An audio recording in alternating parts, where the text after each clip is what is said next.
the ruler of God's creation. I know your deeds, that you are neither cold nor hot. I wish you were either one or the other. So, because you are lukewarm, neither hot nor cold, I am about to spit you out of my mouth. Para mas maintindihan, Tagalogin natin. Pakilakasan po. Isulat mo sa anghel ng iglesia sa Laodicea. Ito ang sinasabi niya na ang pangalan ay Amen. Ang matapat at tunay na saksi, at siyang pinagmulan ng lahat ng nilalang ng Diyos. Nalalaman ko ang mga ginawa mo. Alam kong hindi ka malamig, ni mainit man. Higit na mabuti kung ikaw ay malamig o mainit. Ngunit dahil sa ikaw ay maligamgam, hindi mainit ni malamig, isusuka kita. Wala. Yan, salamat sa salita ng Panginoon. Parang tinitignan mo yung katabi mo, ha? Susuka kita. So, yan po, yung ating kaya kanina, may na-example po kayo. Di ba? Para mas maintindihan nyo yung ating pag-uusapan.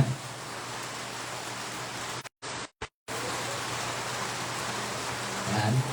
Ano ba yung tinutukoy na maligamgam o lukewarm? Sa mga talata na ito, ano ba yung ibig sabihin?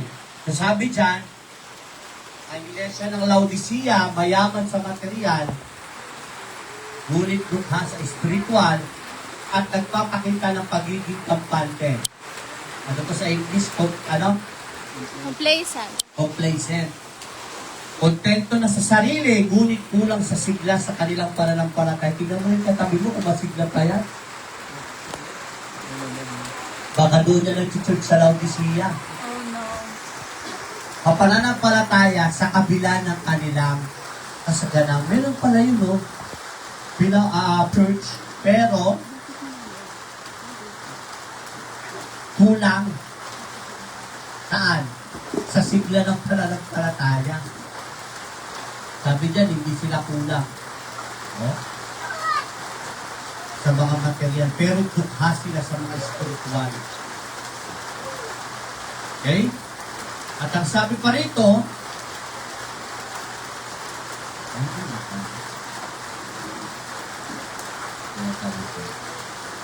ang sabi, ang iglesia ng Laodicea material, ngunit dukha sa spiritual. Yan ang sabi, ang isa pa, ang nagpapakita ng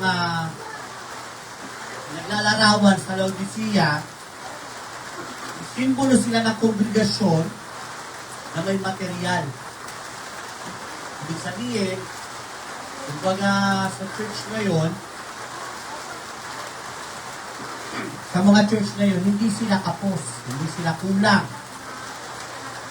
Ngunit nagpapakita sila ng kahinaan, spiritual. Kaya tinawag silang maligamgam o lukewarm bilang babala sa kanilang kalagayan. Ang tanong,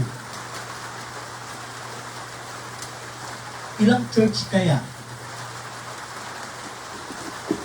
ang merong mga Christian na lukewarm? Ang lukewarm, kaya kung kayo pinaganon kanina, ang tawag dyan, malahininga. Pansinin ninyo, naramdaman nyo, di ba yung hangin nyo, hindi malamig, hindi rin mainit na mainit. Ano lang, maligam-gam, malahininga. Sabi dun sa talata, ayun ang ayaw ng Lord. Kung mainit ka, mainit ka. Kung malamig ka sa faith mo, malamig ka sa faith mo. Pakicheck na yung katabi. Pakiganyan sila, pakiganyan. Magganyan lang kayo. Anong check? Anong diagnosis nyo? Malamig o mainit? Iba-iba.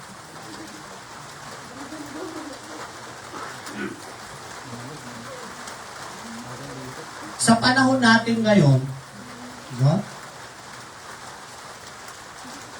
Kung isipin mo, nag-i-exist pa rin yung mga tinatawag na lukewarm Christian. Ito yung hindi mainit, Hindi malamig, pero maligam ka. So rito, nagtitimpla. Pansin ninyo, dalawa lang, palagi, hot and cold. Pag sinabing ice, walang, pwede nga pong warm coffee. Wala eh. Hot coffee and ice coffee. Binarinig na ba kayo? May warm coffee ba kayo dyan? Wala, di ba? So pagdating sa pananampalataya, sumulat, sabihin mo to sa church, iba-ibang church yan. Sabihin mo sa Laodicea, ganito sila. Bigyan mo sila ng babala. So sa panahon natin ngayon, marami pa rin tinatawag ng mga lukewarm Christian at kailangan bigyan ng babala.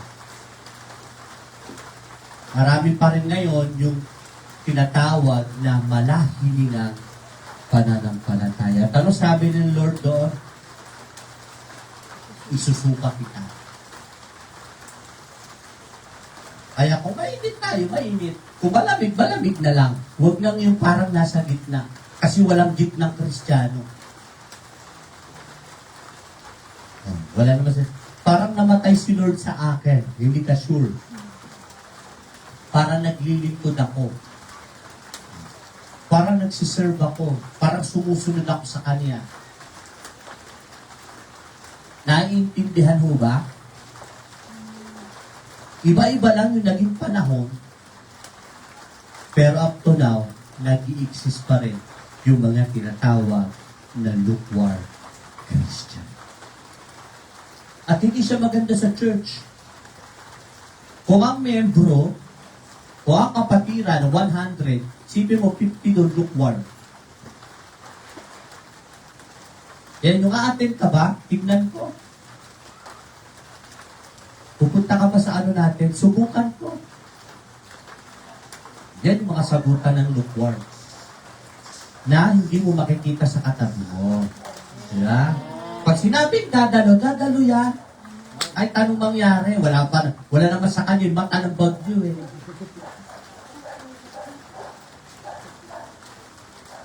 Yan yung pag sinabi mo, oh, magganito ka ha. Hindi yan yung, ba't ako? Ba't ako? Yan yung pag sinabi yan yung pastor na, o ng leader niya, ikaw sa ganito, ha? Ba't ako? Tao yan, hindi siya ba't. Kahilig mo, ba't ako? Yung mga, hala. Hindi naman yan, papo, sabi ng pastor, nagugulat. Di ko alam kung ang mga miyembro ko, tao o pabo. Bakit, pastor? Pag sinabi mo, ikaw ba, ala. Tingnan mo nga, katabi mo kung hala ba yan? Ha? Ano maganito? No, ako. Dalawang hayop eh. Pabo. Diba? So, yung lukewarm Christian, nag-i-exist na siya noon. And up to now, kahit hindi na Laodicea Church, nag-i-exist pa rin. At hindi siya maganda. At kailangan siyang sabi mo sa katabi mo, kailangan siyang supili. Okay? Lahat tayo naging lukewarm na Christian. Ako, dumanak sa pagiging lukewarm. And up to now, kinokorek natin yan sa Panginoon na hindi tayo maging, hindi pwedeng akala mo mainit ka. Dapat sure na mainit ka. Dapat sure mo na malamig ka kung malamig ka. Maintindihan mo ba? Okay, so sabi dyan, the lukewarm Christian and their excuses.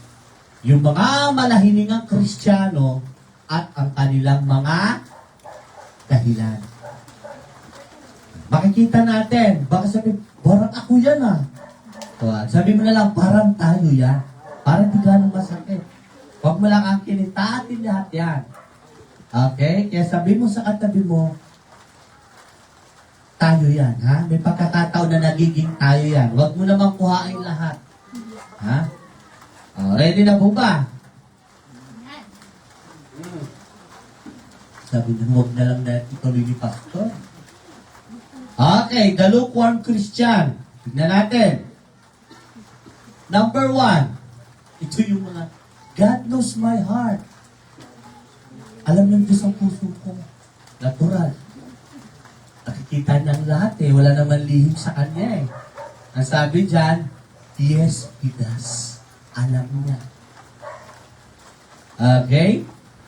Kaya Prinsan, ito yung mga, ano ka ba naman? Huwag yan. Alam ng Diyos ang puso ko, pastor. Alam ng Diyos ang puso ko, leader. Natural. May lihim ba tayo? May kaya ba tayong itagong lihim sa Diyos? Wala. Alam niya lahat. Eh, ito, alam natin? Ha? Dahil puso mandaraya.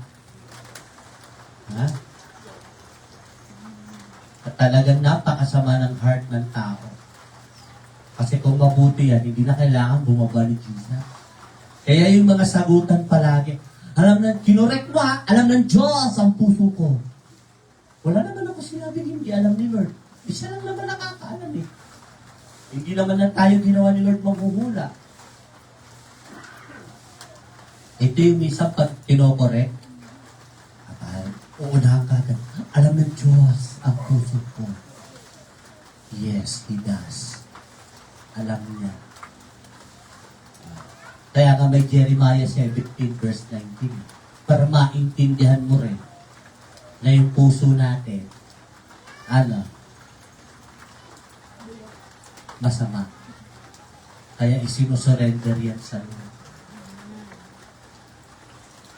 Pag lukewarm Christian ka, at lagi mong ginagamit to, alam ni Lord ang puso ko, pero alam mo talaga may kasalanan ka. Kaya ayaw mo lang makorek ka, ayaw mo lang ma-expose ka, ayaw mong mapagsabihan, God knows my heart. Wala naman masama. Pero dahil ayaw mo magpakorek, yun ang isasagot mo. Ikaw may katabi mo?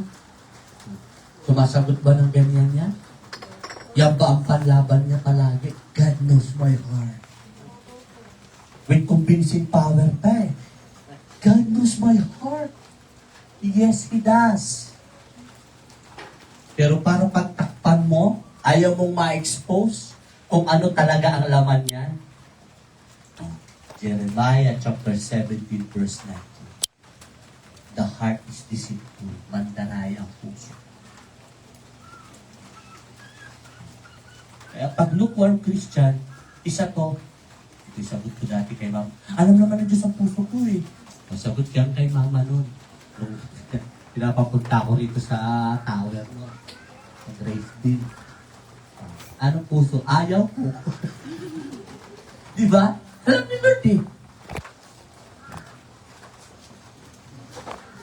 Kaya wag natin gamitin yan. Para bang sinasabi natin, no? Alam ng Lord ang heart ko, hindi mo na ako kailangan ni ano. Magandang sabihin. Pag lukewarm Christian, yan ang isasabi. Diba? Pero pag talagang mainit sa Panginoon, diba? Ang magandang, ang Diyos naman ang nilalagay sa puso natin. Pero makasagot, diba? Ang Diyos din na nag-aalis ng mga hindi dapat sa puso natin. Kaya ka lagi ito sinusurrender, pinapakorek ni Lord. Search my heart, di ba? Search my heart, O God. Saliksikin niyo po ang aking puso. Baka itong nandito sa akin ay mali na. Hindi yung parang pinaglalaban pa natin, kausap ka, hindi pa nagsasalit. Kapatid, sister, God knows my heart. Talagang pa, kung nginginig-nginig pa yung mga panga, may pailing-iling. Yes, He does. Alam niya. Kaya ang tanong, do you really know your heart? Kilala mo ba talaga yung puso mo?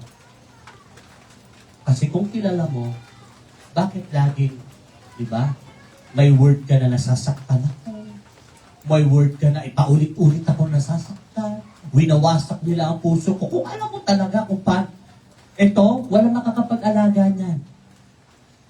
Walang kayang mag-care niyan. At ang tunay na may concern lang dito at nagmamahal, walang iba kundi ang ating Panginoon. Kaya ang Lord nagpapadala ng mga tao Para ingatan to. Kaya nga sa mga, ano dyan, ibig-ibig na, di ba sinasabihan, guard your heart. Kasi hindi mo talaga alam kung ano nandito. Kaya kapag tinuturuan, kinokorek, okay lang na magsabi na, God knows my heart. Wala namang problema. Pero kalimitan, yan ang sagot ng mga lukewarm na Christian. Pag ini-invite mo niya, halaga, attend ka ng ano, God knows my heart. Alam naman Diyos ang puso ko. Sabi ng tamad dumalo na may kakayanan. God knows my heart. Yung pala tinatamad. Ginamit lang si Lord. Diba? Totoo, hindi.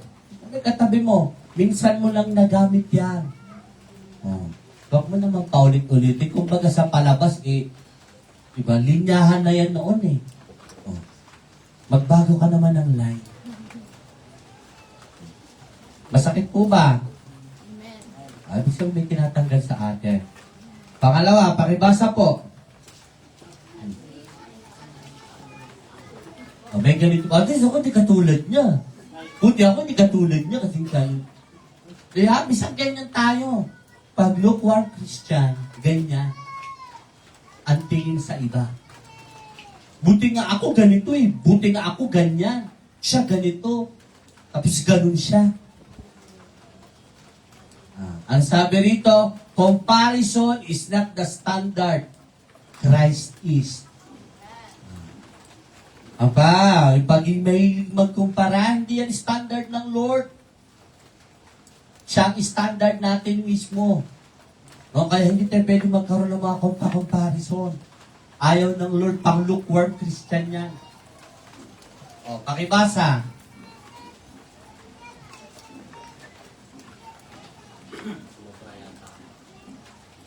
Pakibasa po. May dalawang lalaking pumunta sa templo upang manalangin. Ang isa ay Pariseo at ang isa may maniningil na buwis. Tumayo ang Pariseo at nanalangin tungkol sa kanyang sa iyo. Sinabi niya, O Diyos, nagpapasalamat ako sa inyo dahil hindi ako katulad ng iba na magnanakaw, mandaraya at umangaluna o katulad ng maniningil ng buwis sa iyo. 2 beses ako nag-aayunan sa isang linggo at nagbibigay ako ng ikapo ng lahat ng pinikita ko. Ang maniningil naman ng buwis ay nakatayo sa malayo at hindi mo naman pagkakataas sa langit. Binalagukan niya ang kanyang dibdib at sinasabi, Diyos ko, mahabag po kayo sa akin na isang makasalanan. Sinasabi ko sa inyo na ang maniningil ng buwis sa iyon ay huling itinuring na matuwid ang Diyos. Ngunit ang Pariseo ay hindi, sapagkat ang nagpapakataas ng kanyang sarili ay ibababa, at ang nagpapakababa ay itataas.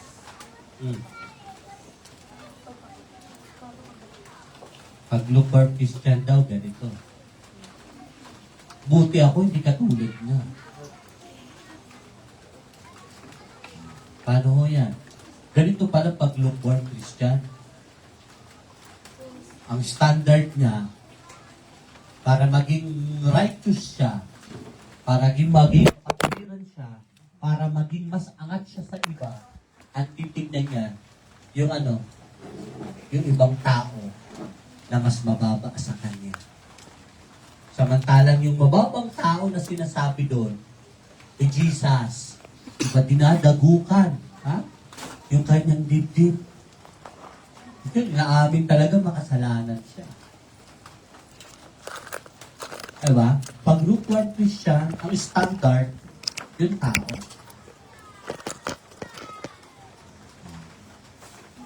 Buti nga ako, hindi katulad niyan. Naging ganito yan. Buti nga ako, hindi. Naiintindihan? Hindi pala maganda yun kasi ang dating pala yun is lukewarm na Christian. Pag gano'n. Na pinapagpalagay mo na ikaw ay, na tayo ay mas mabuti kaysa sa iba. Or kaya hindi tayo masama, hindi katulad ng iba. Yan ang nagkukumpara tayo. Ayan. Ganito ang buhay na. Tingnan mo naman ang buhay ko. Yan ang sabi dito. Diba? Ano sabi dyan?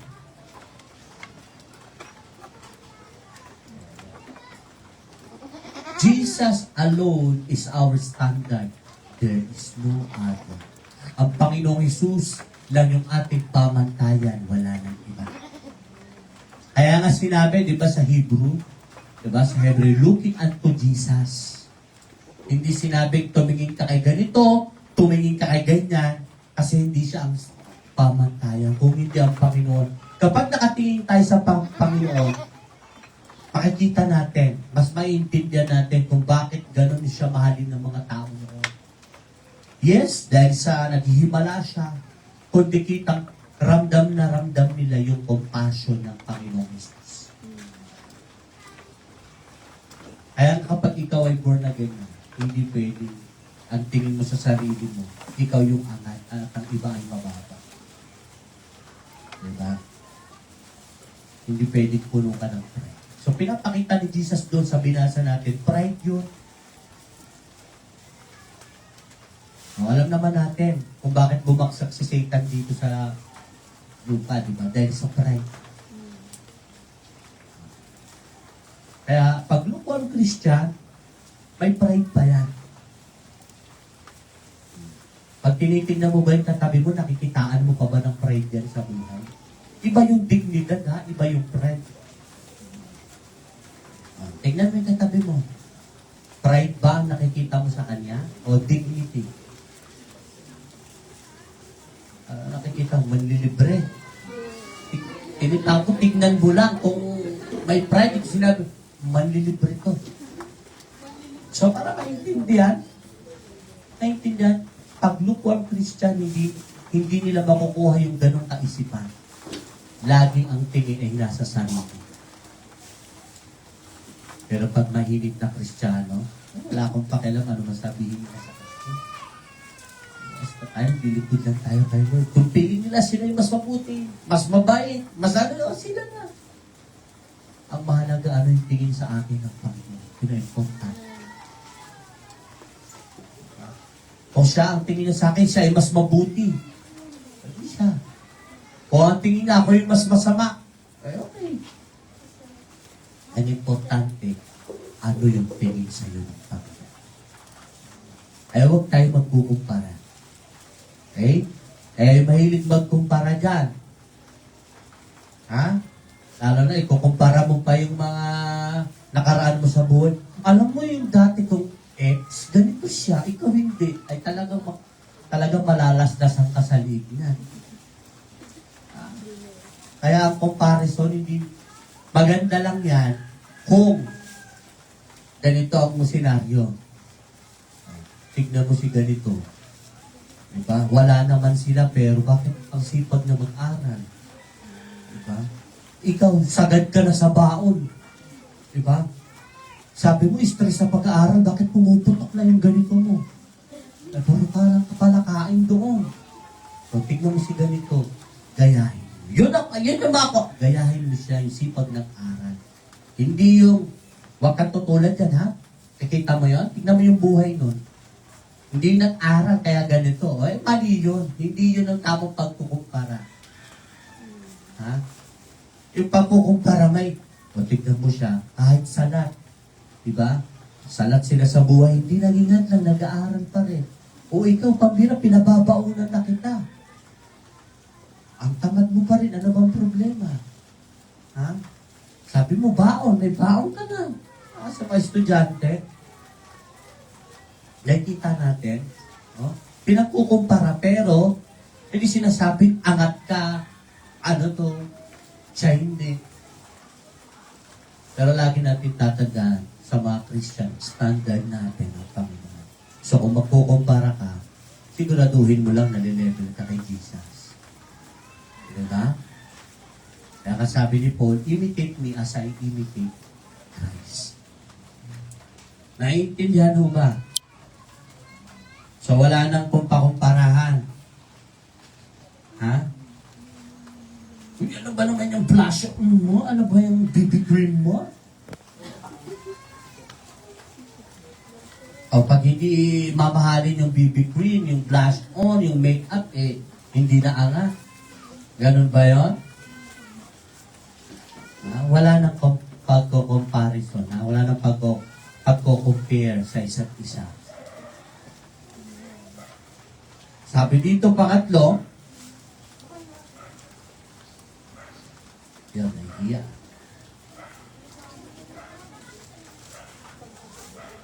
I believe in God. That's enough. Ay, iwanan naman ako sa Diyos. Kapatid, 21 years na tayo, hindi. Tell diyan, nabaliktad na. Kabila natin, ha? 21 years, tapos ganito pa rin ang linyahan mo. Diba? Baka isama na lang kita dito sa dalawa. Para sabi ko, dito ka na lang. Buti pa itong mga ito, pag ano, nag-e-amen eh.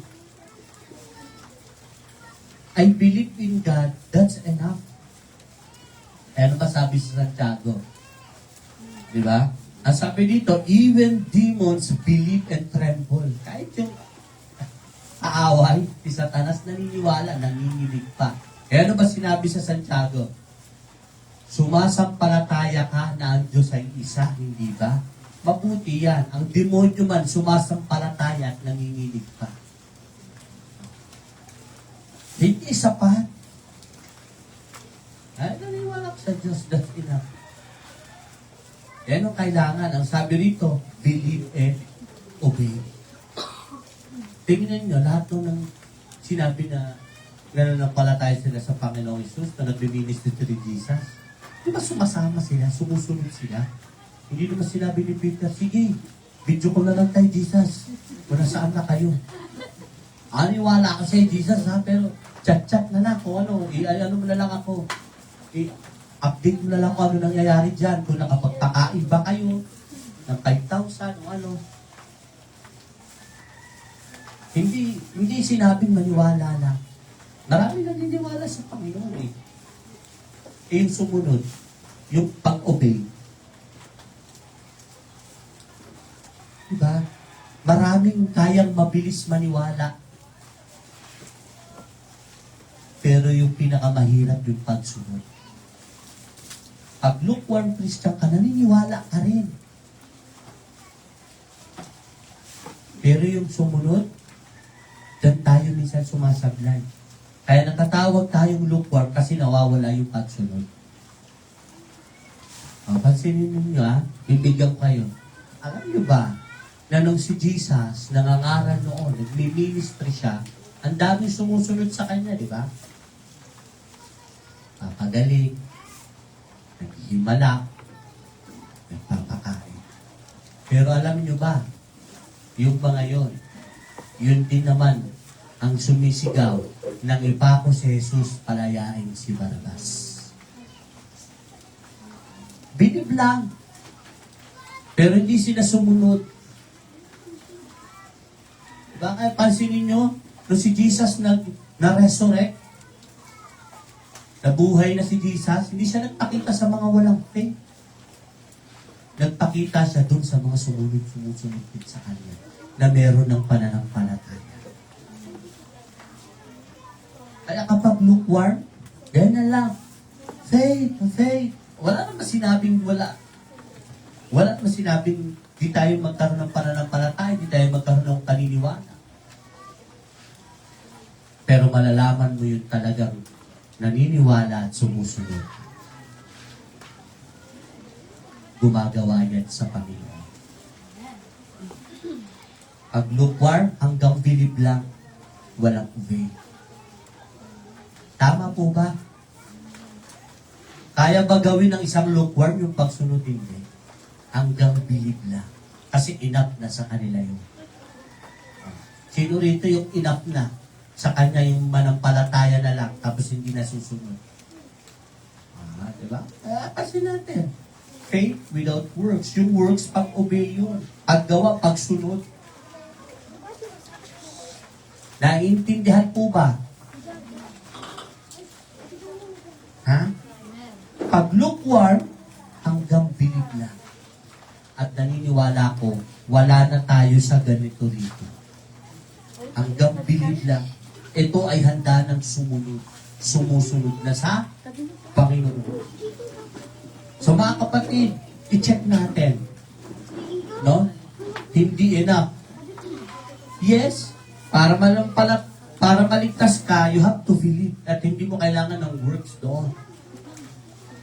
Pero after mong maging after ng salvation, doon magsisimula yung works. Doon magsisimula yung pagsunod. And you have to obey kasi ligtas ka na. Pero, pag lukewarm, hanggang believe lang. Hanggang paniniwala lang, hanggang pananampalataya lang. Kaya nga habang tumatagal, pansinin ninyo, hindi sapat yung pananampalataya. Nagsasacrifice ka na. Kasi si Jesus ginawa yan. Diba? So, habang tumatagal, sumusunod ka, kaya nga inuna muna, it is better, obedience is better than sacrifice. Inuuna muna yung pagsunod bago yung pagsasakripisyo. Bakit? Kasi saka mo maiintindihan bakit ka nagsasakripisyo. Subukan mo lang sakripisyo ng sakripisyo pero hindi ka sumusunod kung ano talaga yung gusto ng Lord. Di mo maintindihan.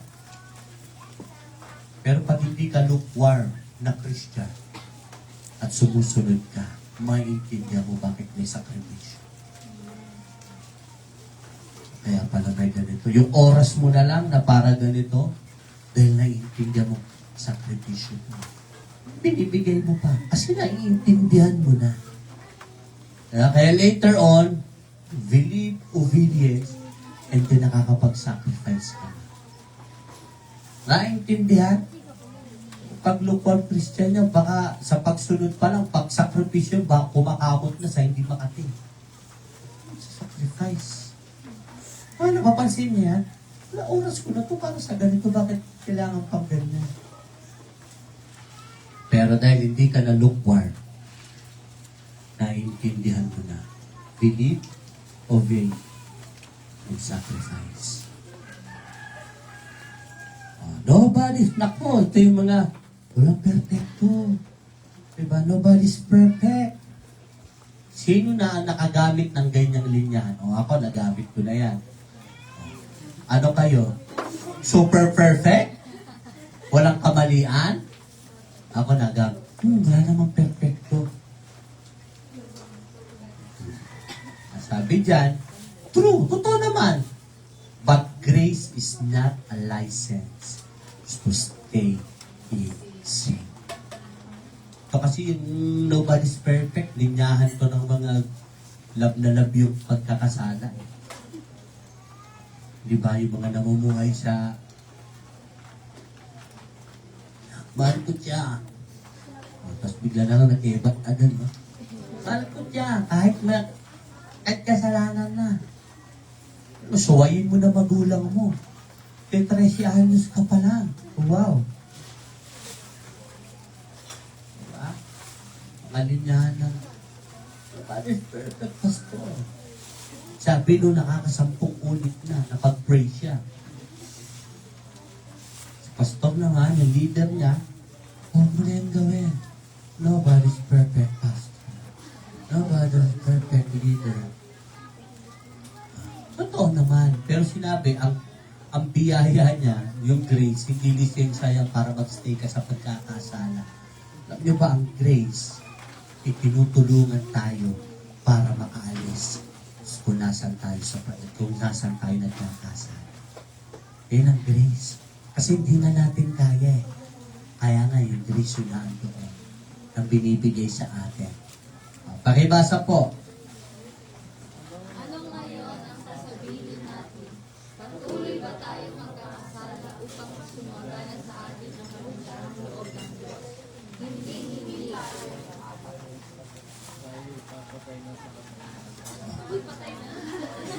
Hindi, tayo'y patay na sa kasalanan, paano pa tayo mamumuhay sa pagkakasala?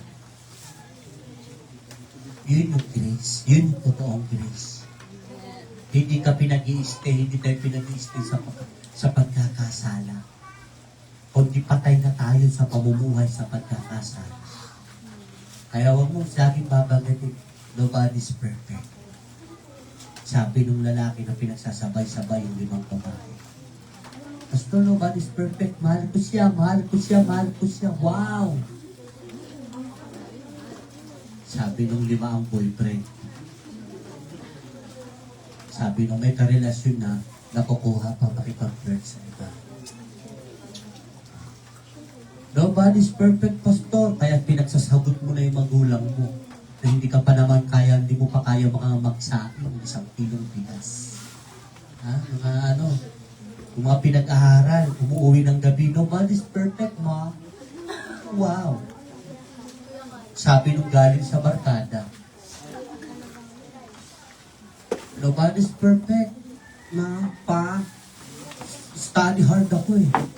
Sabi nung, isa lang pala yung pinapasok unit. And the rest, puro nasa galaan.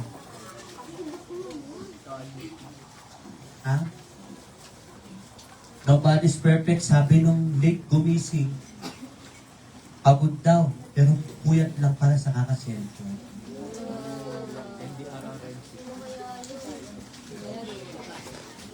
Nasa iyo ba talaga ang grace ni Lord? Nasa iyo ba ang grace ni Jesus? Ginagamit ba nating lisensya yan? Para magpatuloy? Tingnan mo yung katabi mo. Kung talagang nasa grace yan, bakit nandun pa rin sa dating ang pagkakasalanan? Kaya yung nobody's perfect, kung tayo maniwala dyan, ha? Pag sinabihan tayo naman natatouch. Ha? Sabi noon, nung parang pa-school na, elementary pa eh. Sabi, nobody's perfect. Wow, nakaka-touch. Sabi nung mga touchingin ko yung mukha mo eh. Alam niyo yung touching, yung laruan na gano'n. Nilaano yung laruan. Mga ninyano namin, no? Nobody's perfect. Sabi nung, nakaka-touch. Touchingin ko yung mukha mo eh. Bakit nakakainis naman? Kasi gagamitan ka ng gano'n, 10 beses na ginulit-ulit. Oh. Ano ba sabi dito? The grace of Jesus enough for you to endure everything. Ang biyaya ng Panginoong Isus ay sapat na, sobra at higit pa para makayanan mo ang lahat. Tinutukso ako ng isang shot glass. Diba? Huwag mo kantahin yung tukso. Wala sa Bible yan, ha? Yung tukso layuan mo ako. Ang sinabi, tayo ang lumalayo. Baka sabi mo, tukso ang lumapit natural. Yun ang gawain ni Satanas, lumapit eh, manukso eh. Diba? Matukso ko, pas. Di. Andiyan ang grace ng Lord. Pero kay 100 pas, tukso ko, pas. Iba na yan. Ginusto mo na yan eh. May katabi mo, ginusto mo na yan. Tapos babanggit-banggit ka na linyahan na nobody's perfect. Kaya siguro kailangan may sintiduhin ka eh. Para magising ka eh. Pag lukewarm, talagang ganyan ang linyahan, pansinin niyo yan. Mga nakakasalaw mo ako dun sa kanan, dati ganyan.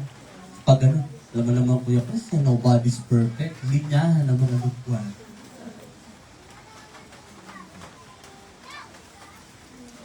I get serious about that later. Saka na ako magseseryoso patungkol sa Panginoon. Kay Jesus, saka na. Diba? Ay yung mga naghihingalo. Bigyan mo na ako ng buhay. Sabi nung binigyan ng 20 years na palugit ni Lord. I'll get serious about God later. Ano sabi? Tomorrow is not promised.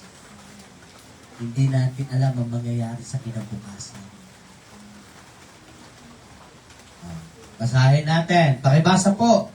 Hindi natin nyo alam kung ano ang mangyayari sa inyo sa araw ng bukas. Ang buhay ninyo ay karutos lang. Sandali lumitaw at nakawala. Saka na. Ano?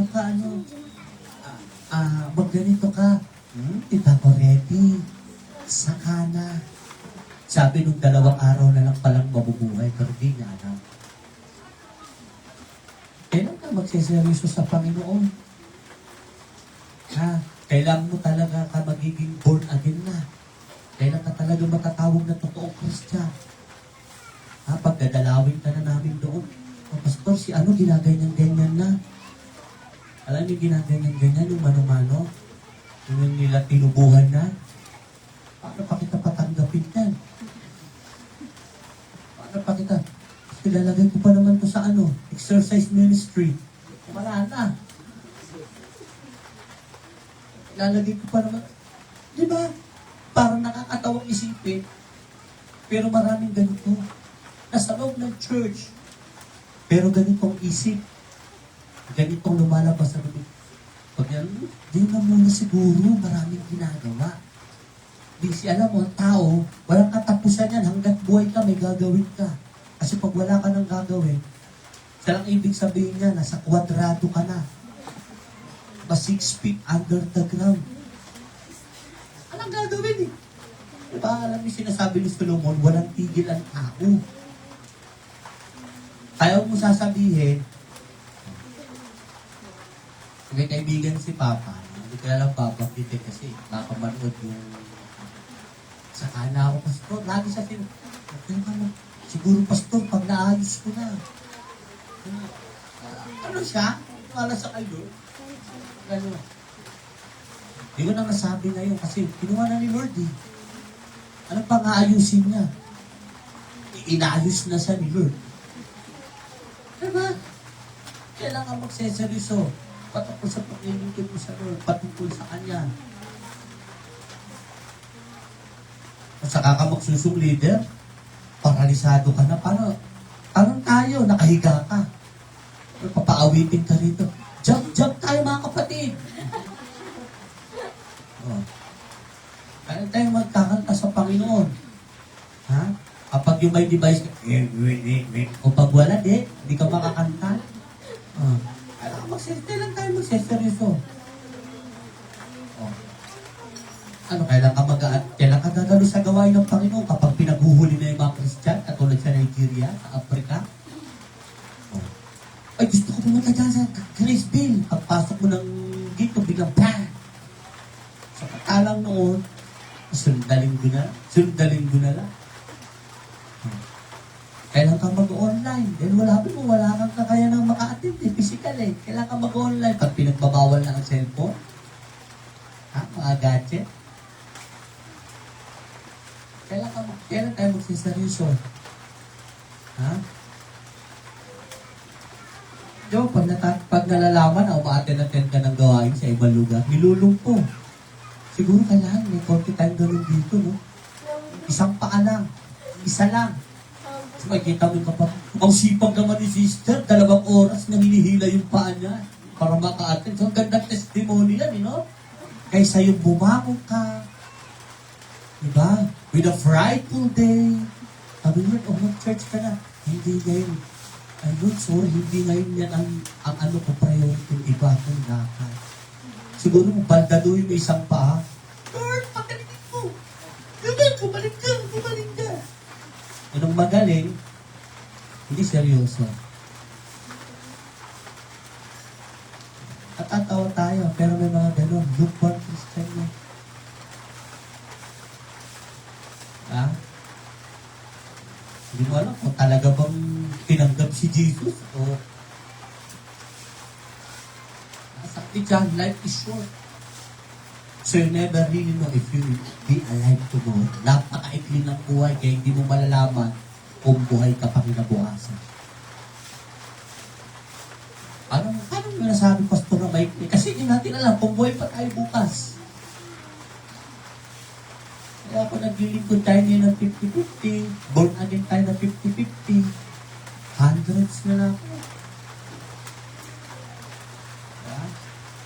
Kung naglilingkod tayo ngayon, doon na sa langit yung pahinga. Doon na, huwag na yung lamang yung pahinga. Kung baga ministry mo, 1 buwan, pahinga mo, 11 months. Wow, pagod ka kapatid ha. Naiintindihan mo ba? Kasi yun ho ang totoo. Maraming hindi seryoso sa Panginoon. Hindi mo alam, baka yung katabi mo. Diba? Hindi natin alam sino sa atin. Kaya nga may kantang kailan pa ibibigay ang buhay mo't lakas. Ha? Saka ka magsusong leader, saka awit kay Lord, nagtinas ka na rito. Kung wala, diba? Hindi natin tinutokso, hindi natin binubuli yung mga ganun. Buti pa yung may mga nakita akong, may kakilala akong ganun, pero naglilingkod kay Lord. Pero yung walang ganun, baka inaantay pa. Diba? Lukewarm Christian. Hindi yan seryoso talaga patungkol sa Panginoon. Ano pa?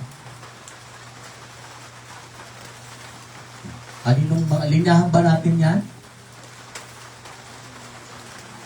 Patatawarin naman ko ng Diyos. Bakit?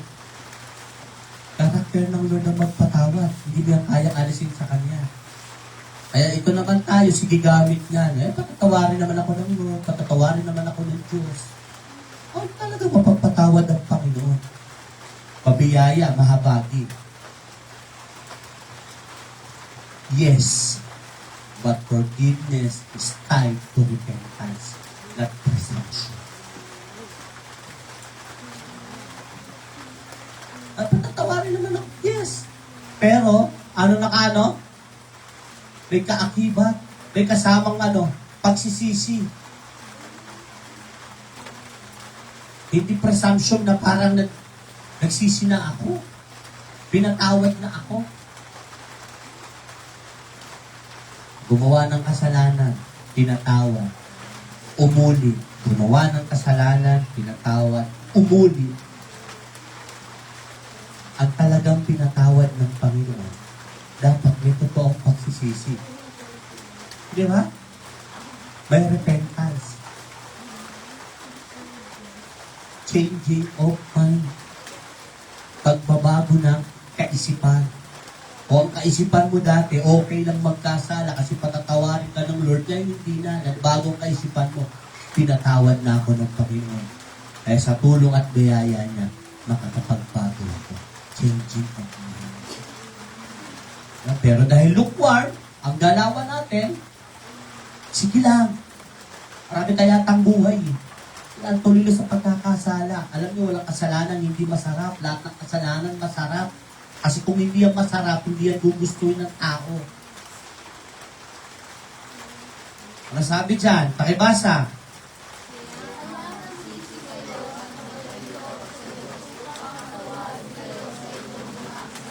Binanggit ba dyan? Kaya magsisi kayo at paulit-ulit magbalik sa kasalanan. Magbalik loob sa Diyos. Pero dahil lukewarm, baliktad, paulit-ulit sa iba kasi yung sinasadya talaga eh. Yung alam mo ng kasalanan, pero sasadyain mo talaga para mangyari siya. Tapos ang bala mo palagi, pag kinakausap ka, iba pastor, patatawarin naman ako ng Diyos. Oo, kasi mapagpatawad ng Diyos. Pero dapat, may kasamang repentance, may kasamang pagsisisi. Hindi pre-assumption lang. Ano ba yung pre-assumption? Parang ganito yan eh. Iniisip, alam mo, pinatawad na ako. Talaga ba pinatawad? Kasi ganito, pag pinatawad ka ng Diyos, diba, pag alam mo pinapatawad ka ng Diyos, kinukundi ka ng Holy Spirit, anong gagawin mo? Hingi ka ng tawad. Pero dahil lukewarm ka, linyahan mo lang yan, lalabas lang sa bibig mo yan. Pre-assumption mo na pinatawad ka na ng Lord, kaya walang repentance. Pero pag alam mo na pinatawad ka ng Lord, magre-repent. Manghihingi. Diba? Si Jesus namatay na. Makasalanan pa tayo. Hindi ka pa born again, hindi mo pa siya nakikilala sa buhay mo. Diba? Kaya kapag sa salvation, naiiyak. Sinalalaman mo yung pag-ibig ng Diyos, yung kanyang pagpapatawad. Anong ginagawa? Lord, patawarin mo ko sa aking kasalanan. Pero dahil lukewarm, Ginawa ng linyahan. Patatawarin naman ako ng Diyos. Patatawarin naman ako ng Diyos. Sabi ng 100 beses na paulit-ulit sa parehas ng pagkakasala. Lukewarm yan. Lukewarm Christian.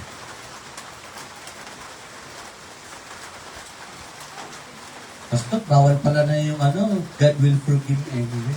Pwede naman. Pero sabi, patatawarin naman ako ng Diyos. Yes! Pero kailangan pinagsisilihan mo at hindi na ulit babalikan. Naintindihan ba ng katabi mo yan? Ha? Patawarin mo na lang yan. Kung hindi na naintindihan. Anong sabi? If you repent, you will be forgiven. Kung ikaw ay hihingi ng kapatawaran, ikaw ay patatawarin. Naman. Pero huwag mong gawing linyahan, huwag mong gawing happy.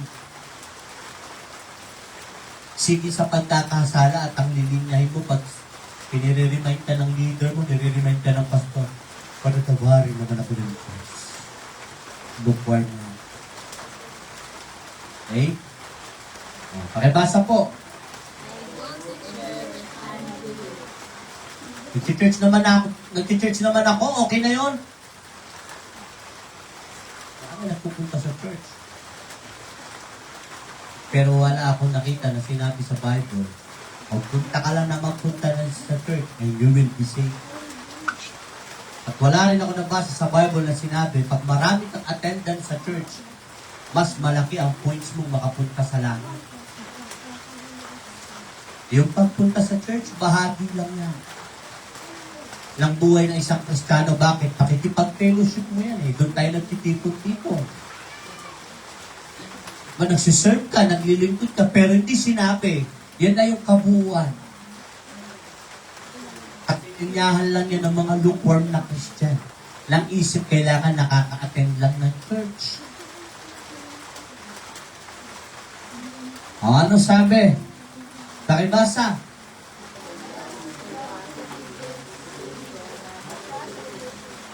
Attendance lang? Pero walang pagsunod, religion lang yan. Walang relasyong nabubuos. Walang relasyon dyan.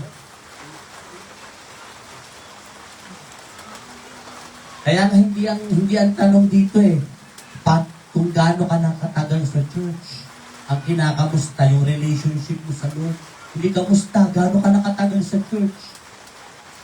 Siguro po, ang attendance ko na dyan is 2,500. Wow! Sabi nung palabura. Siguro mga attendance ko dyan, siguro lalong naano ko dyan sa, naging gracefulness. Siguro naka 1,000 na ako. Yung attendance ko dyan, 1,000 na ako. Sabi nung palaway.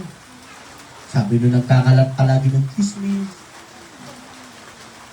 Lagi nangunguna sa awayan. Sabi nung naka 1,000 na attendance.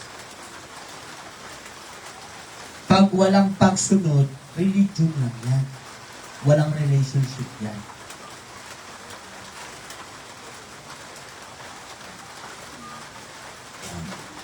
Pakibasa po para mas maintindihan natin.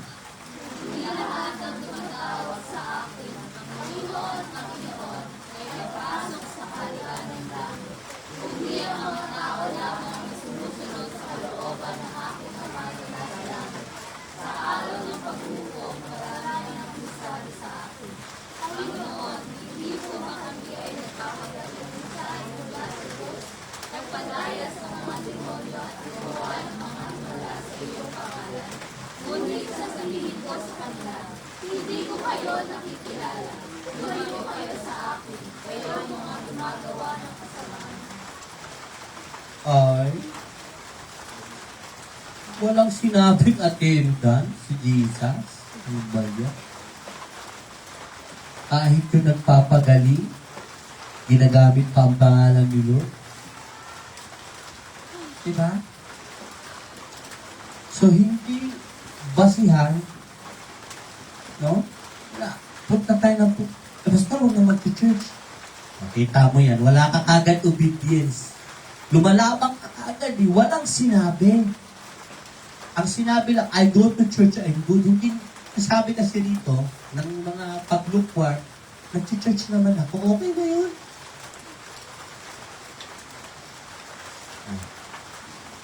Eh, hindi lang gusto ng Lord eh. Ang gusto ng Lord, maglingkod tayo. Ang gusto ng Lord, lumalim ka sa Kanya. Ang gusto ng Panginoon, ibigay mo yung buhay mo sa Kanya. Ang gusto ng Panginoon. Kasi maraming tatawag, Lord, tawag-tawag ako sa inyo, hindi kita kilala. Eh, mga disipulo ba, tawag-tawag lang, oh, Jesus, ha? O, pag pumunta na kayo doon, video call na lang, ha? Hindi ako masasama. At ako'y magpapahinga. Takot ako sa kakahanap ng kakahuli ng isda. Yan ba sinabi ni Peter? Sumusunod.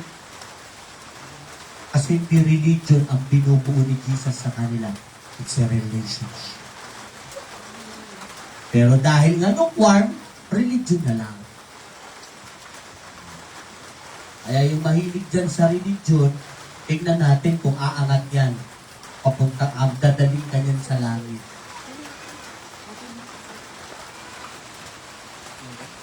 Relationship. O, pag ayos ang relasyon mo sa Panginoon, marirealize mo, ay, kaya pala ako dumadalo ng gawa. Kasi ito yung gusto ng Panginoon. Ito yung utos niya. Naiintindihan mo ngayon. Unahin mo yung relasyon sa Panginoon. At maiintindihan mo bakit ka dumadalo ng gawa. Bakit ka naglilingkod. Bakit itong katabi kong inis na inis ako, itong pinaglilingkuran ko pa rin. Diba? Sinaintindihan mo na. It's not about religion. It's about relationship. Pinamit na tabi mo. Wala kang, hindi ka pwedeng hindi maglilingkod dyan. Hindi pwedeng hindi siya makakaranas ng service. Bakit? Si Jesus. Nandun yung magtra-traidor sa kanya. Pero nahugasan pa ang paa. Diba? Kaya hindi pwedeng, I'm good. I go to church, I'm good. Hindi lang yun. Ha?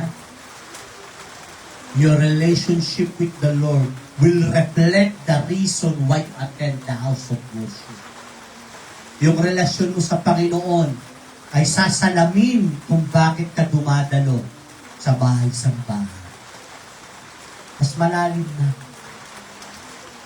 Kasi pag ka lang, attendee ka lang sa church, pag umulan ng ganyan, nandun ka na, kumot na kumot, tamang scroll, tamang Korean, Netflix, yan. Oh, tama? Oh. Tama ka, Pastor, tinamaan po tayong lahat. Ganun lang, huwag nang tingin-tingin sa katabi. Oh, di ko pa naman sinabi, tingin ka ng tingin. Tingnan mo natin sa kami yun. Diba? Konting lumamig, yung lamig. Yun.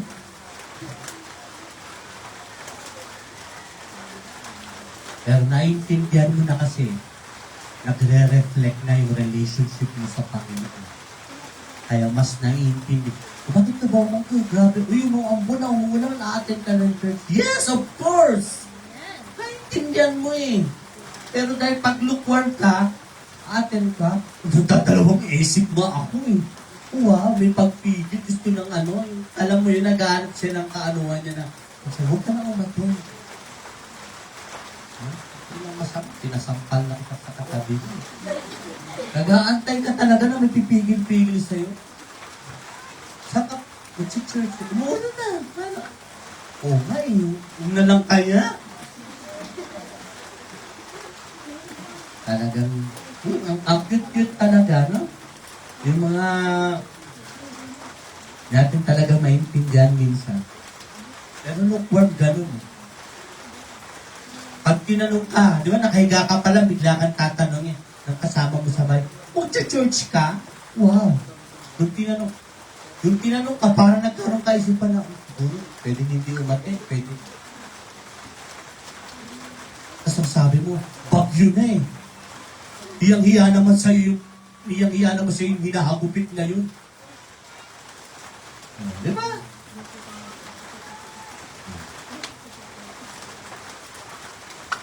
I still love God even I don't follow everything.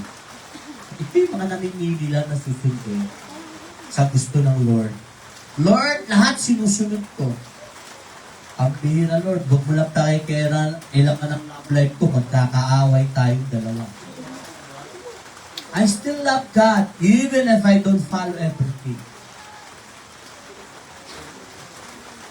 Ano sabi? Sabi, nagtanong kay Jesus, saan po ba na ang kasulatan tungkol sa sa yung Ten Commandments, sa New Testament? Ano sinabi ni Jesus? Love your God with all your oh. Assignment mo sa sarili mo yan, ha? And ano sabi? Love your neighbor as you love yourself. Yung 10, hinati ni Jesus ba? Dinalawa lang hindi. Siniksik ng Panginoon. Para mas maintindihan, hindi pwede na mahal natin ang Lord tapos pipiliin lang natin yung susundin natin sa Kanya. Eto Lord, hindi yan na eto Lord, susundin ko to. I-bless ako dito eh. Blessed ako. Blessing ko. At eto, may hardship, may sacrifice, ay naman yan. Kaya tingnan nyo, kung talagang born again na, talagang mananampalataya, at hindi na talaga sinasabing lukewarm, ano sabi? Love your enemy. Si Jesus nagsabi no? Oh. Diba? Ay Lord, kaya kong tumulong sa pinakamahirap. Pero yung kaaway ko, yung nakapanakot sa akin, Lord, please lang, huwag. Nalilili pa rin tayo. Kasi ang sabi ni Jesus, love your pakainin, pag nagugutom, painumin, pag pag lukewarm yan. Banatan mo lang po sa Facebook, paringgan mo ng paringgan sa my day, pati sa mga post. Sino kaya ito nagpipiling-pilingan?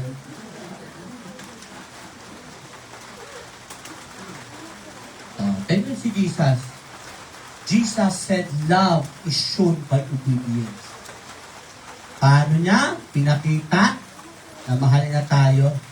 He died for us. Paano pinakita ng Diyos Ama ang pagmamahal sa atin?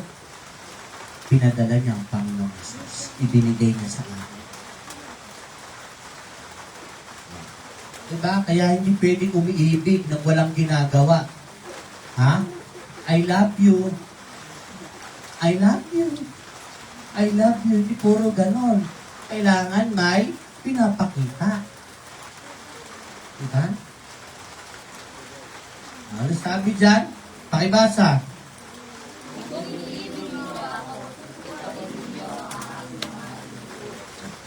Tutuparin, gagawin, susundin. Pero dahil lukewarm, well, sapat na yung basa-basa, tapos na yung kinig-kinig. Pero love your enemy ba? Pangasan ko pa yan. Liigan ko pa yan, Lord.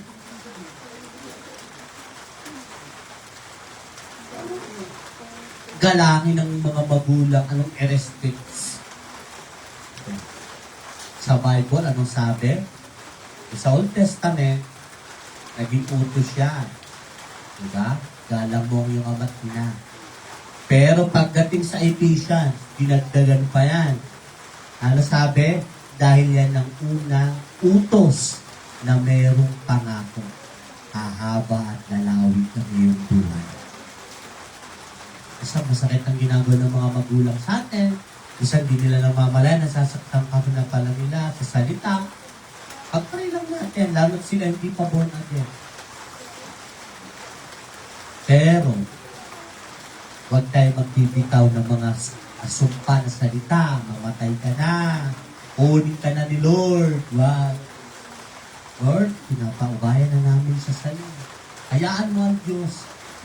Kung gagawin mo yung action, gawin mo. Pero yung lalagpas ka, lalakaw ka, doon sa sinasabi ng Bible, nagkakaproblema. Naiintindihan po ba? Mga anak, kung ikaw naman ang magulang, may sinabi rin, mga magulang, huwag kayong magiging dahilan para mag-rebelde ang inyong mga anak. Pinaghihimpitan mo ng live 40 anos na yan, pag-asawahin mo na.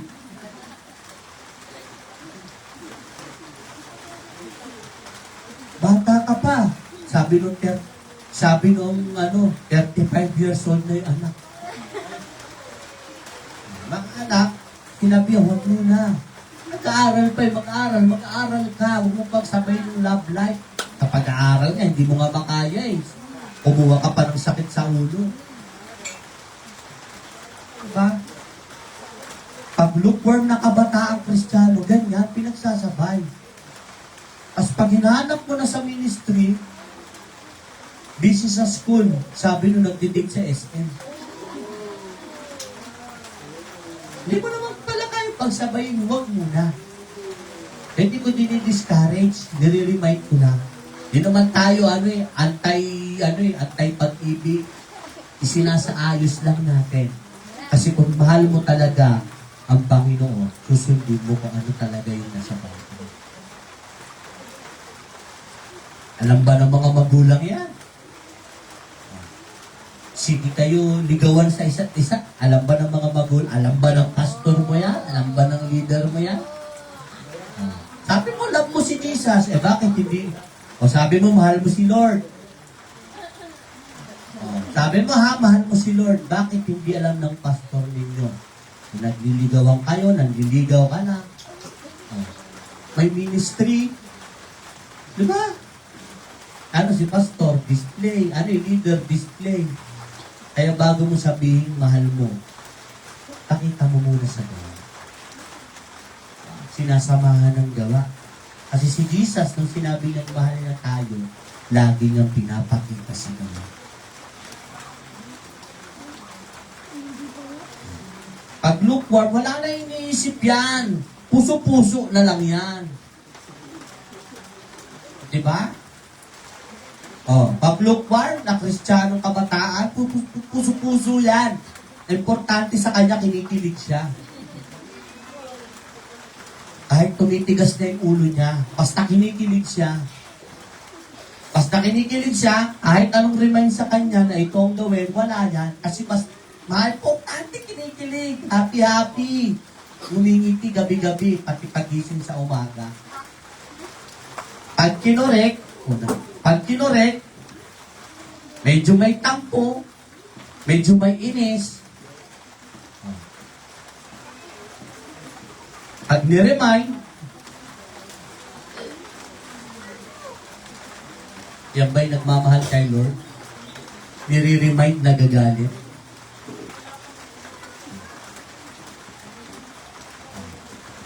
Kapag hindi ka nakagalo ng gawain, bakit kayo nang bang i-remind ka lang.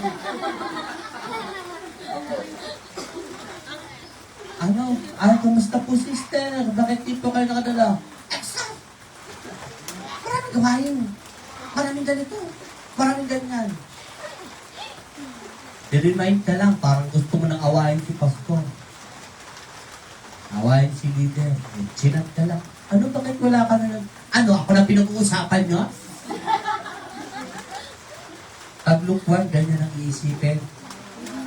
Pero pag matured na, talagang born again, mainit naman sa Panginoon talaga, hindi lang naka-attend, pastor, medyo nagka-problema lang. Kasama niyo po kami. Ganun sana. Hindi kayo ganun lang. Ay nang dyan, ay naligtas. Naintindihan. Pag mahal mo yung ginagawa mo, at talagang mahal mo ang Panginoon, papakita mo yan sa gawa. Action speak louder than words. Kaya nga sabi, para doon sa mga kabataan para hindi na kayo guyo-guyuin, unahan ko na yung mga babae pag sinabi, lagi nyo tandaan. Love is not only a word.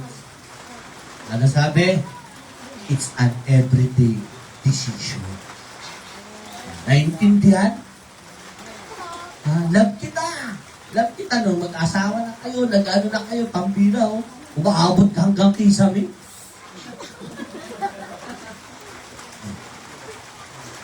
Hindi mo alam ang pag-ibig, desisyon yan araw-araw.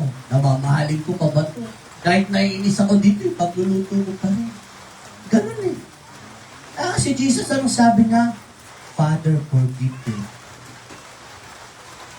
For they do not know. Kasi hindi nila alam ang kanilang ginagawa. Pag lukewarm, yun talaga na mag-love tayo, magmahal talaga tayo. Pero may gawa. Hindi pwedeng, mahal ka naman eh. Pwede. Na mahal-mahal tapos hindi sumusunod. Naiintindihan po ba? Sino yung mga nagmamahal sa Panginoon?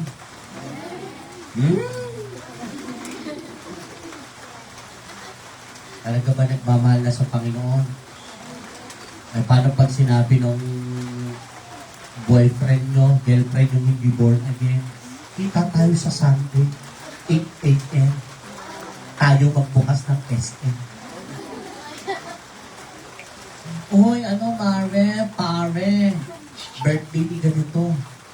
Alas 5 pa yung kainan, nandun ka na.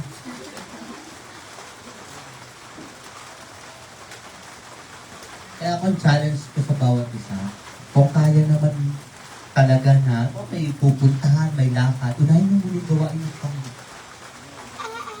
Kasi minsan alam nyo, nakakaano sa heart eh. Yung parang mabigat yung hindi ka nakadalo. Tapos nandun ka sa kasayahan. Diba? Buti sana kung, ito, bisan sinasabi, bakit sinasabi na ganito? Pag reunion, sinasabi ko, sige, punta ka doon. Bakit? Kasi ayaw kong isipin ng mga diba, sa akin personal na, ayan ang umahad ako, hindi, maging patotoo ka doon. Ministry din yun. Diba? At pero, kung may kaya naman, makadalo ka muna ng gawain para pumunta doon. May swimming po kami doon. Oras ba swimming nila? Alas 5 ba ng madaling araw yan? After lunch pa po, yan, ka muna ng gawain. Hindi parang swimming na swimming ka na. Naiintindihan ba? Diba?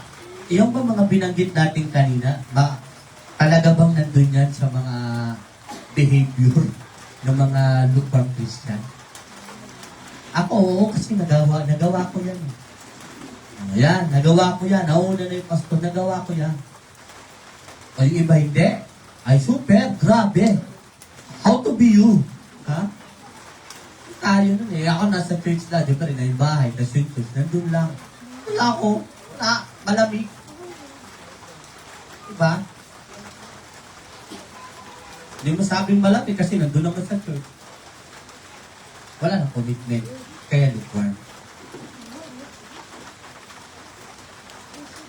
Kaya kahit nasaan ka, dalhin ng Panginoon, kaya mong maging mainit sa pananampalataya.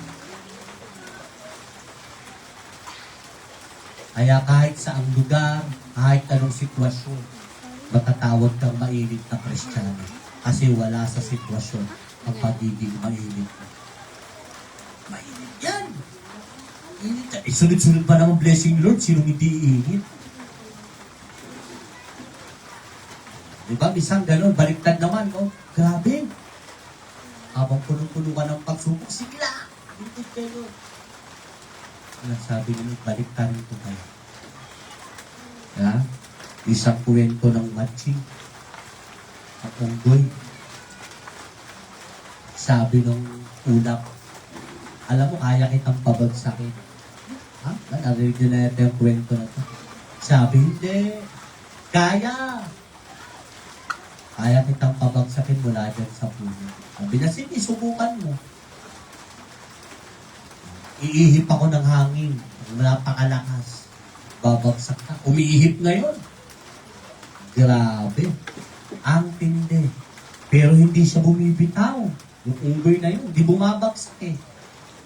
Sabi ng ulap, grabe ka. Ang tindi mo, ang lakas mo. Sabi na, ganun talaga. Hindi kayo nag-isip ng strategy ulam. Ay, ito.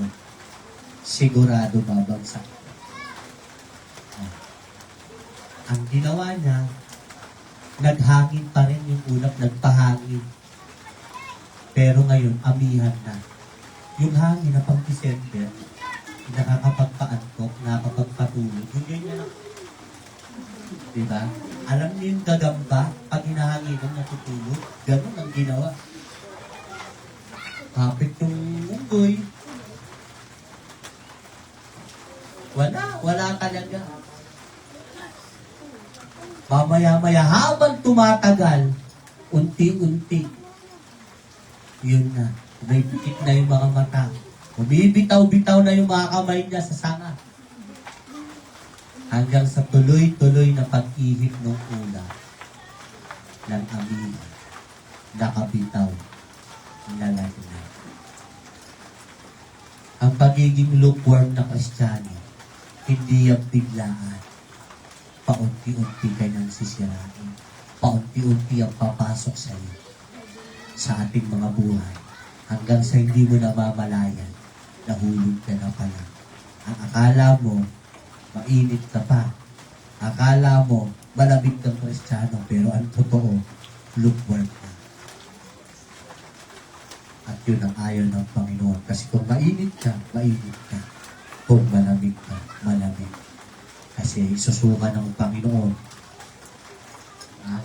Kapag maligam ka. Sabi dyan, no more excuses. You can change yesterday. Hindi mo na kayang baguhin yung nakaraan. But you can choose today. Pero pwede mong piliin ang araw na ito. Repent, return, reignite your faith. God's waiting. Magsisi, manumbalik at pag-alabig ulit yung apoy ng iyong pananampalataya. Nag-iintay ang Panginoon. Huwag mong alam mo yung lukewarm na Christian, ang tingting niya hindi pa siya lukewarm. Kahit lukewarm na siya. Kasi ganun na eh. Naiintindihan mo ba, mga kapatid? Pwede po ba tayong tumayo?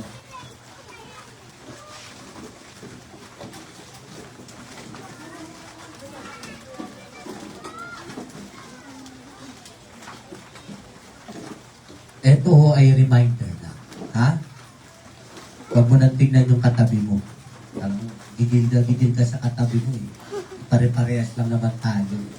Sige, tawa ka sa kanya, sabay tingin. Nakalimutan mo, ay, ako pala yung number 2. Ay, hindi na, ako pala yung nasa number 4. Diba? Number 7. Alam, grabe akin yung 1 to 8. Tayo yan. At hindi natin namamalayan minsan, nagiging lukewarm na tayo. Ang kailangan lang, alam niyo mo ano, ma-remind tayo at lagi tayong humiling ng gabay sa banal na spirito para i-remind na tayo.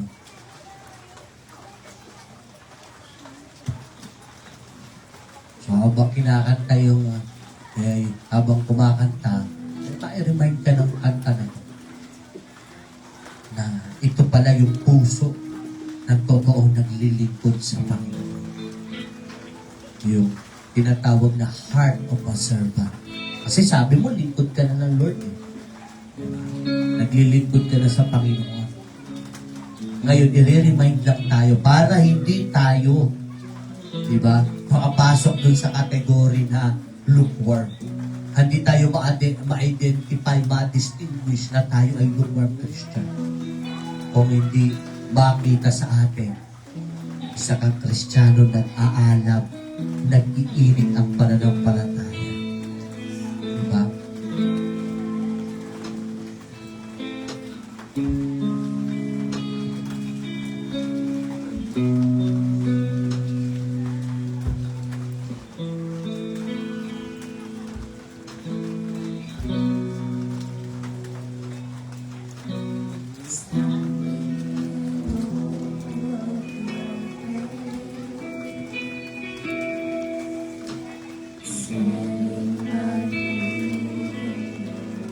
To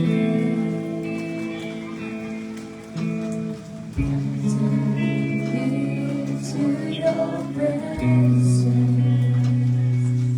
to behold you face to face, God of all heaven and earth, holding me in your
isip ng pagiging isang Kristiyano ay hindi madali. Maraming hirap, maraming laban, maraming battle. Pero hindi ito yung magiging dahilan para tawagin tayong lukewarm na Christian. Kundi ito yung maging paraan para mas lalo tayong mag-init sa pananampalataya, mag-init sa paglilingkod, magkaroon ng tunay na puso ng isang tagapaglingkod ng Diyos. I pray, hallelujah, Jesus, sa UDFC Grace be Lord, walang lukewarm Christian. I command the Spirit ng pagkakaroon ng lukewarm dito sa loob ng church. Kundi ang pagkakaroon, Panginoon, we declare, Panginoon, na magkakaroon ng isang tunay na isang tagapaglingkod mo na merong puso, Panginoon. May pagsunod, may pagkilala sa iyo, Panginoon. Lord, patawarin mo kami. Kung nung mga panahon na kami ay lumalakad, Panginoon, sa pananampalataya, ngunit kami ay isang lukewarm. Malahini na, Panginoon, na Kristiyano. Patawarin mo kami, O God. Lord,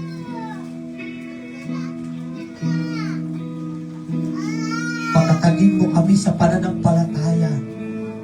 At huwag kami, Panginoon, makontento na lamang at hindi na kami lalago, Panginoon. We pray, O God, na sa bawat pagsubok at problema, hindi lang ito mag-iwan sa amin ng karanasan, kundi mag-iwan ito, Panginoon, ng aral sa bawat pangyayari sa buhay namin, Panginoon. Na matuto kami, Panginoon, kung paano mag-isang mainit na Kristiyano. Lord, yung pagiging lukewarm, hindi namin yung gusto. Pero yan ang nilalagay sa amin ni Satanas dahil tinatanggap namin. Ngayon, O God, in the mighty name of Jesus, inaalis namin yan. Iyang spirit na yan, iyang attitude na yan, iyang behavior na yan, O God, ng pagiging lukewarm in the name of Jesus. Mahirap, may pagsasakripisyo, may perseverance, may persecution, Panginoon. Kapag totoong sumusunod sa iyo, mas okay yun, Lord. Yun ang gusto mo. Kaysa makita mo kaming namumuhay na mga lukewarm, mga malahiniga, Panginoon. Dahil darating ang time, isusuka mo kami. Kaya Lord, we pray, nalagay mo sa aming kaisipan, sa aming puso, ang isang pagiging tunay at mainit na Kristiyano, God. Totoong naglilingkod, may puso, Panginoon.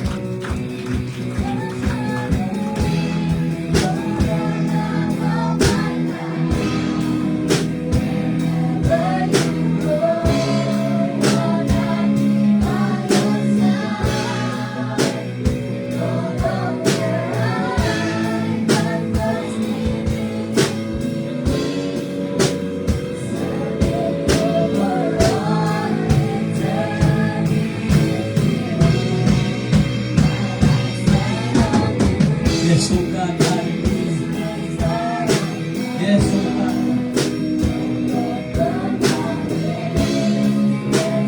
Hallelujah.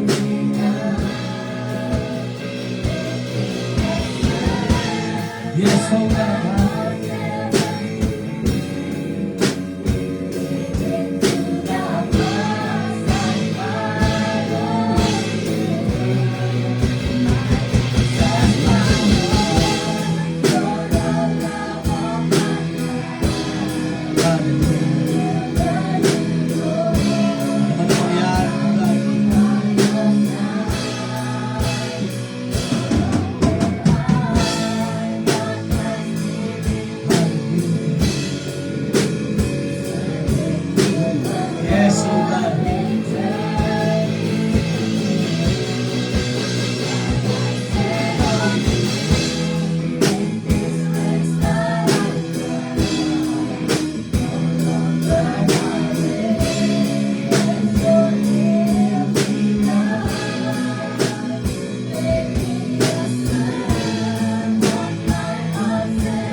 Hallelujah. Kaya kahit anong mangyari, mananatili kang mainit sa paglilingkod mo sa Panginoon. Hindi ka mapipigilan ng anumang bagay, ng anumang sitwasyon o kahit sino man. Nandito ka na. Huwag mong hayaang maging maligamgam ka pa. Panatilihin mo yung pagiging mainit mo bilang Kristiyano. Panatilihin mo yung init ng pananampalataya mo. Panatilihin mo yung init ng paglilingkod mo sa Panginoon.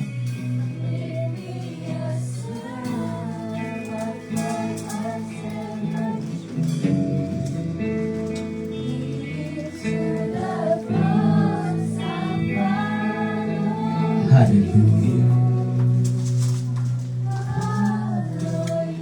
Yes, O God.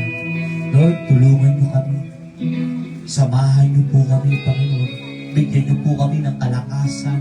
Banal na Espiritu, turuan mo kami. Paalalahanan. Lagi mo kami i-remind ng mga dapat namin gawin. Lord, I pray sa buong isang linggo. Lord, ano man, O God, yung magiging kalagayan ng aming buhay, pinagkakatiwala namin sa iyo. Yung aming mga kababayan na nakakaranas, Panginoon, ng hirap, gutom, sakit, pagdadalamhati, sa pangalan ni Jesus, bigyan mo sila ng kapayapaan, tugunin mo ang pangangailangan nila, Panginoon, Lord, yakapin mo sila, O God, at matagpuan ka ngayon nila, Panginoon, sa lowest point ng kanilang mga buhay. Lord, abutin mo ang kanilang mga pangangailangan ni Lord. Itong bagyo na ito, Lord, sa kalooban mo, Panginoon, kaya mo yung alisin. At kung hindi man, Panginoon, patuloy na ang proteksyon mo sa bawat Pilipino, Panginoon, Lord. At higit sa lahat, Lord, sa panahon na ito, Panginoon, ma-remind sila na kailangan nila, Panginoon, sa kanilang buhay. Tumanggap sila, Panginoon, tanggapin nila ang kaligtasan mo. Magkaroon sila ng relasyon sa iyo. And Lord, sa aming mga Kristiyano sa panahon na ito, ma-remind kami na patuloy pa rin kami magtiwala, O God, kahit sa ganitong mga sitwasyon, O God, kalamidad, O God, hallelujah. And Lord, I pray, sa bawat tahanan, patuloy mong ingatan, gabayan, patnubayan, balutan ng banal na dugo, pagpalain, ganoon, bigyan ng makakanin sa kanilang hapagkainan. Sa bawat nagtatrabaho, God, naghanap buhay, bigyan mo ng kalakasan, pag-iingat, kalusugan, O God, at patuloy na proteksyon mo. And I pray, O God, na ingatan mo, gabayan, proteksyonan, balutan ng banal na dugo itong aming bahay, sambahan. And I pray, O God, na bawat isang mananampalataya nandito, O God, walang lukewarm, O God, walang maligamgam, O God, kundi Lord, laging mainit sa paglilingkod mo. At Lord, kung gusto mong pabagsakin ng kaaway, hindi mo pahintulutan, O God. Hallelujah. Salamat, O God. Salamat. Patuloy na katagpuin mo mga pangangailangan ng bawat isang tao. At patuloy, Panginoon, na lagi namin makita ayong magagawa sa aming buhay. Hallelujah. Tanggapin natin ang walang pag-ibig ng Ama, ang walang pagliligtas ng anak, ang patuloy na pakikipisan ng banal na Espiritu, kumaitay sa pangalan ng Ama, ng Anak, ng Espiritu Santo, at lagi nating tatandaan na ang banal na Espiritu ang nagbibigay ng init sa ating pananampalataya, paglilingkod sa Panginoon. Kaya lagi natin i-declare sa ating buhay na tayo ay hindi lukewarm na Kristiyano. In Jesus' name we pray. Amen.